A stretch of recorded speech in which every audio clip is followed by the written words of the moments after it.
Hey friends, this is another cassette player. Depending on what order you're watching these in, another one. Maybe it's the first one that you've seen, but anyways, you get the point, right?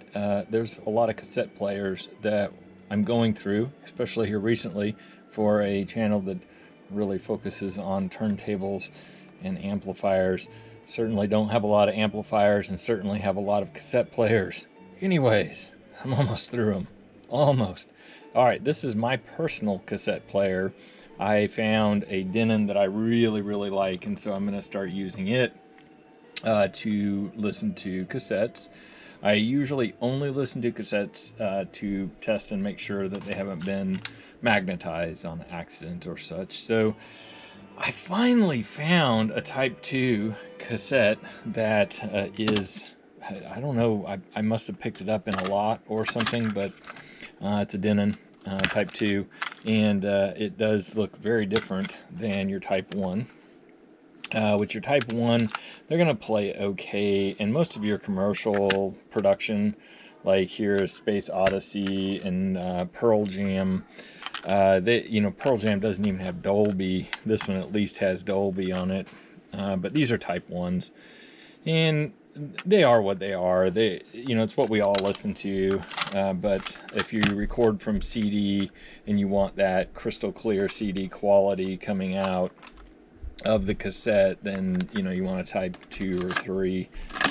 So this player, fairly familiar with the general operation of it, but I never used it to really do anything beyond either a quick recording or to listen and test a cassette. The belts in it are the original belts, as far as I know. They have worked for me for probably over a year now. The other features on here are like the continuous play mode, Dolby B and C. Then you have your record level. I don't know that it actually has a bias in here. Doesn't. You have your high speed, normal speed. The power switch is buried in here, which is quite interesting because usually, there's a presence to the power switch. What is really cool I liked about this one, and I don't know if this is a common feature, but in this case, if I have it set to cassette deck number 1, I eject and close this one, it automatically switches over to cassette deck 2.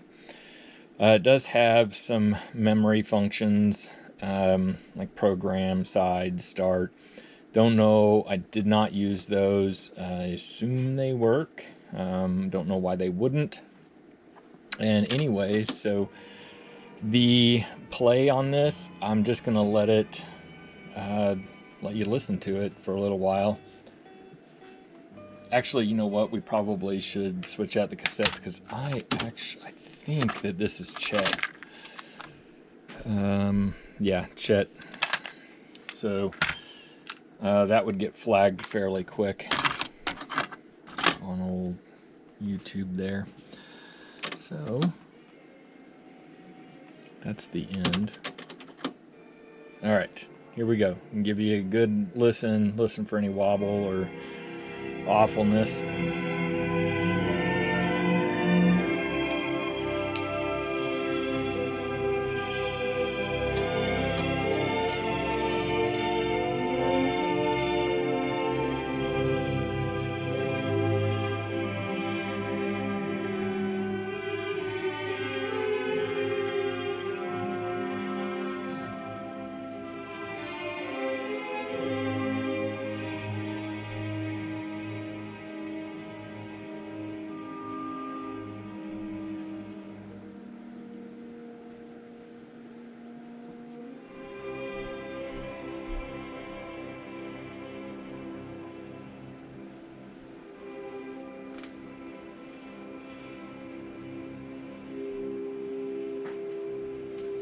Alright, that's enough of that side.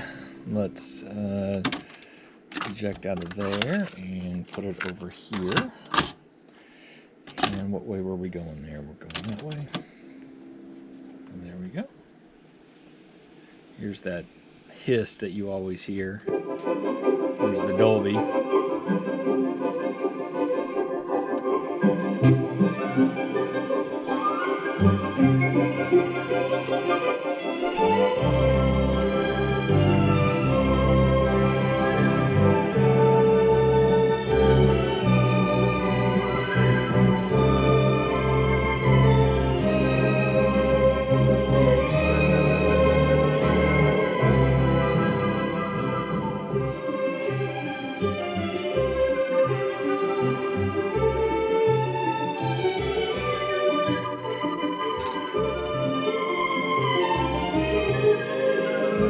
All right, this is my test cassette.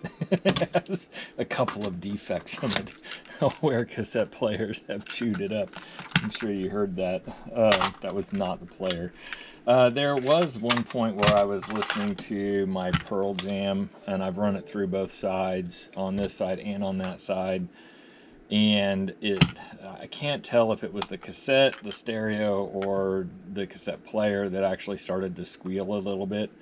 But something was squealing for a minute, and it stopped, so no harm, no foul, I guess. I don't know, but mentionable. So, this has been a great cassette deck, and it's got so much going on, so much going for it as well. I would highly recommend this cassette deck, as well as the last one or the next one, whichever order you're watching these in.